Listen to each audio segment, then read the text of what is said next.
watched the Phillies make up for the NLCS, right? By winning 2-3, made up for it. It's like last year didn't even happen. All the pain that we endured in October of last year. It was left away. Now, I did not feel that way Friday. Mm-hmm. Friday was excruciating. What a horrible baseball game. Especially they should have swept this week. Yeah, well, it was cool night, and that was all the Cole stuff was perfect. It was great. Like the whole ceremony, like, we talked about the 09 thing, a little weird, but the ceremony was great, and Cole was great, and it was awesome seeing everyone there and him and Chooch in the booth. And the whole thing was super fun. And then I was like, oh, Taiwan. We're back to take your time, Taiwan. At least we've got that back. Take your time, Taiwan. Yeah, that hashtag is definitely coming back. Steam. It's coming back. It's picking up steam, and because it was excruciating. It felt like back to back to back. I know. It was technically not. I know. But you just listen.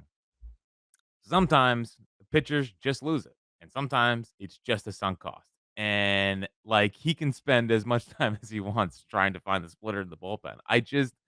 Everything just is. It's the blister though, Jack. He'll be fine. Right. Yeah. It is. I appreciate it. It was so funny, dude. Rob Thompson after the game, we're gonna see if he's healthy. Well, I know. And Taiwan's like, I'm 100% healthy, and then the next day it's like, yep, got a thing, blister thing.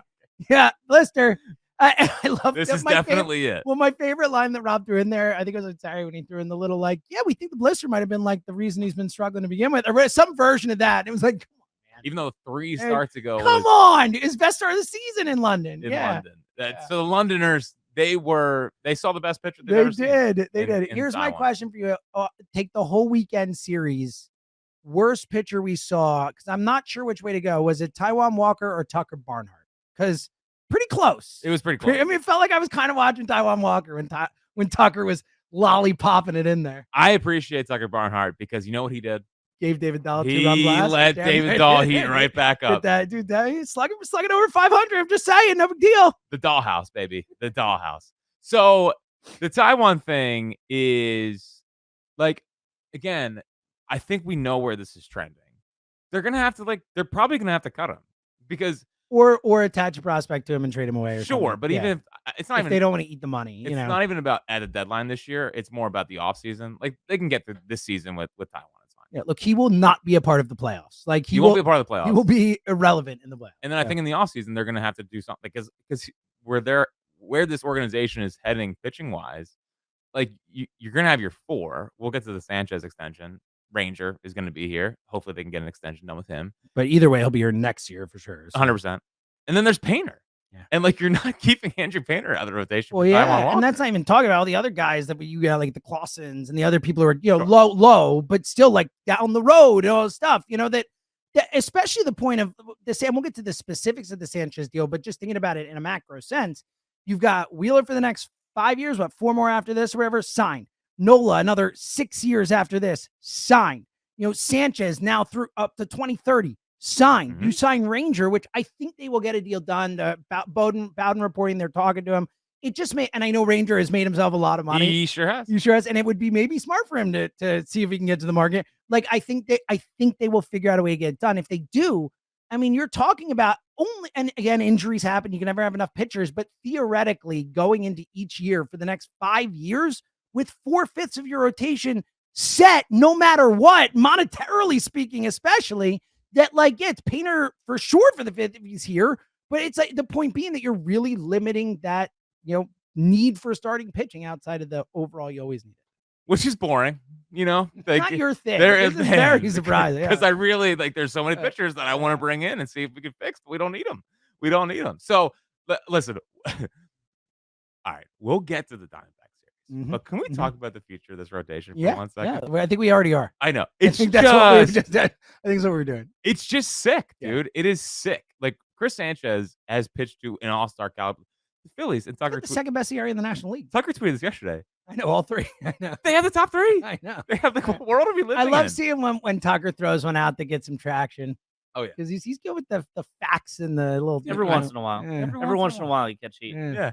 And when you're tweeting out the flag, flames were coming off his fingers as he tweeted that one out. He knew where that was going. It was that tweeting the flag, right, from opening day. When he tweeted My biggest tweet was the Fanatic. Well, the Rolling Stones. Oh, really? The Rolling Stones used it in their concert. His tweet. I wasn't aware of that. You weren't? That's our guy. How do you not pay attention to what our guy's got going on? Someone on this podcast had more social media traction than me. That's not allowed. That's not allowed. Yeah. So that's it wasn't me having any say. That's that joke. Only about Pete Alonso like 6 years ago. But still my best tweets. But yeah, well, okay. So that one and the NL champion. Yeah, the flag, which they moved. Did you see that? Oh, did they? They hit it behind the right field bleachers. Smart. They put a pride flag up where it was, and they moved it behind the right field bleachers. It's probably going back at the end of the month, maybe. Yeah, it's possible. Yeah, but the future of the rotation is just insane. I mean, well, and how about let's talk about the future rotation, but now let's just get in the contract then, and then we'll get to the Diamondbacks. And look, Chris has to be good, and he has to keep getting good and all that, but it feels like the first Braves contract we got. Like it's not the Acuna contract or whatever, but this is the first time with our guys, with our team. First of all, just a smart move. We know that you're buying out the ARB years, you're buying out free agent years.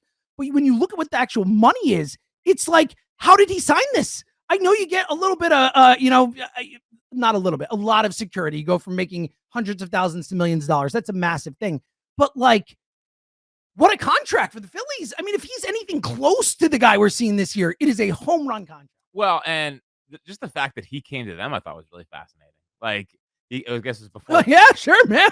Yeah, yeah, cool, man. It's before London. Like, I know. London was 3 weweeks ago. Nuts. And they're like, yeah, sure, we'll do that. Sounds great. So, yeah, well, and he's obviously looking to cash in on what was because it's funny. They did talk about how, I mean, a year ago, he's viewed as like, just throw him in there and see what happens. Yes, he was started like an opener. He kind of started as, and then just kind of kept pitching. I was like, he's going 3, now he's going 4, now he's going, you know what I mean? Like, it was out of nowhere. Yeah, and he's obviously looking to cash in and try to. Look, I don't blame anyone in that situation. He is setting up his because like on a basic level, he could tear his ACL his ACL. Sure, not his ACL. I meant his UCL. Yeah.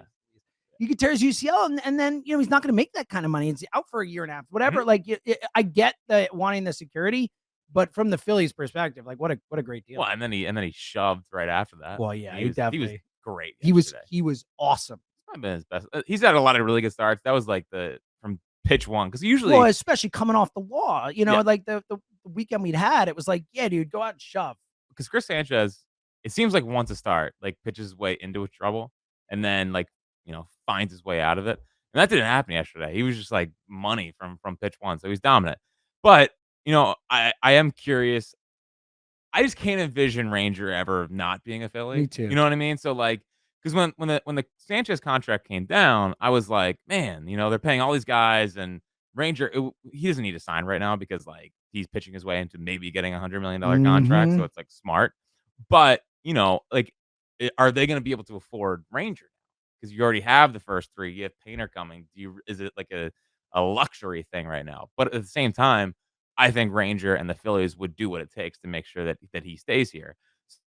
So the rotation, you have Wheeler, Nola, Ranger, Chris Sanchez, and then Andrew Painter, who was the number 1 pitching prospect in baseball before he got hurt with the Tommy John. Like, I don't think it was Skeens level. Like, I anticipate Andrew Painter coming up, showing flashes, struggling, and then like 2 years from now, he takes over as like the ace of the staff, or one of the aces of the staff, because Wheeler's still here. Like, the future of the rotation is just so it's ridiculous, and they don't have that. There's no obvious like hole. Like, the fact that Andrew Painter is your quote unquote 5 is asinine. It's insane. It's insane. Yeah, it's insane. So I mean, they're just set up so well. And then like I think you have such confidence in the like infrastructure that obviously you could draft guys. You have Clausen coming. You have some other guys too. But also look at what they've done with Spencer Turnbull. Mm-hmm. Like, you signed Spencer Turnbull to a $2 million deal. Once they figure out what they're going to do with Taiwan, and kind of, I don't think he's going to be here next year. I don't either. I think they'll keep him through the roster for the rest of the year. I wouldn't be surprised if he's back in the rotation. Oh, I think he will be. What else are you going to do with him? He can't pitch out the bullpen. Like, he can't. Like, he literally can't. And I mean, again, and look, if the division gets tight, maybe some starts get skipped or whatever.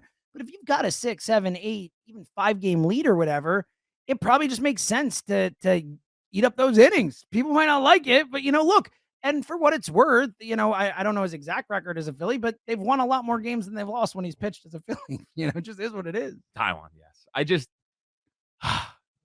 everything's so good with the team. and then every time he pitches, I know. it feels like it comes to a halt. It did feel like one of those classic, like 4-0. They're down 4-0. Oh, They yeah. come back and win, and they Yeah. should have won. They should have won. I mean, I mean, the Bryce at bat was the one where it was really like, the bases loaded. yeah, that, and I don't blame whatever it happens, but Mhm. that the double play in that spot, it was like, all right, that was it. And I know they still had chances, and you know they got the Schwarber homer late to tie, whatever. It was Or to get Casty? one, yeah, Casty, whatever. And they were there, but I felt like that moment with Harper, it felt like the stadium was ready to explode. It felt like this was the moment here, and the double play, it was like, oh, yeah, it's not our day. Hashtag feels like a loss. Yes, it did. That was it. That Feels was like a loss. That was such a feels like a loss moment for me. I was like, oh, we're losing. And it stunk because Sir Anthony gave up an extra run late. And that dude too, the freaking Ryan Thompson, is that his name? Or the side? Yeah. I hate him.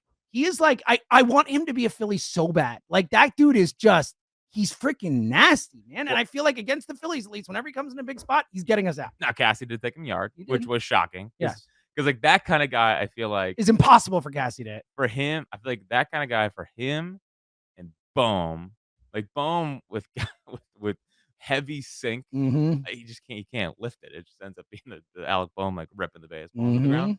But yeah, listen, don't need to dwell on Friday. Although the Hamels thing was cool, so it was very cool. I did go down. Oh, yeah. Look at you, made an appearance. Yeah, you know, let the people say hi. Well, I just you know, I always wanted to be like there for our guys. You know what I mean? So like, I like that. I went to the 19. I went to the 10-year anniversary of the 09 team. I tried it. I think I was at a wedding for Utley retirement night, which was brutal because I wanted to be there for that. But it was cool. Like the ballpark was juiced. It's nice that the team's good now, so that when they say like, oh, I know. So it's not just packed because of that ceremony and nothing else. Yeah, and it's like, like the players can't like Hamels can legitimately say it's their turn. Yep. Rather than the team stinking and be like, go get them. Love the fans. Yeah, pick them up. Yeah. There's like 15,000 people there for like the greats of the franchise being retired. But it really does, put that era officially to bed.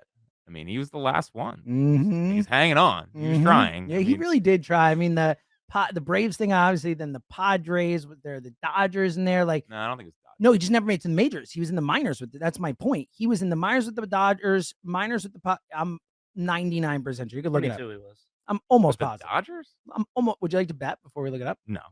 See, I remember said Braves. Yeah, he was in the Dodgers minor league system too. So the point was he really tried, and he hadn't thrown a pitch since 2020. I know, and it was like, and I respect that. Yeah. Like we've always talked about it. Like it's you have such a whatever sport, and baseball maybe a little longer than football, but you have such a short period of time in your life to do the thing that you're best at, like comparatively to the rest of your life. I'll never blame people for hanging on, but yeah, at the end it was like, Cole, man, it ain't gonna happen anymore, buddy. I'm really sorry for you. But he seemed, he seems happy.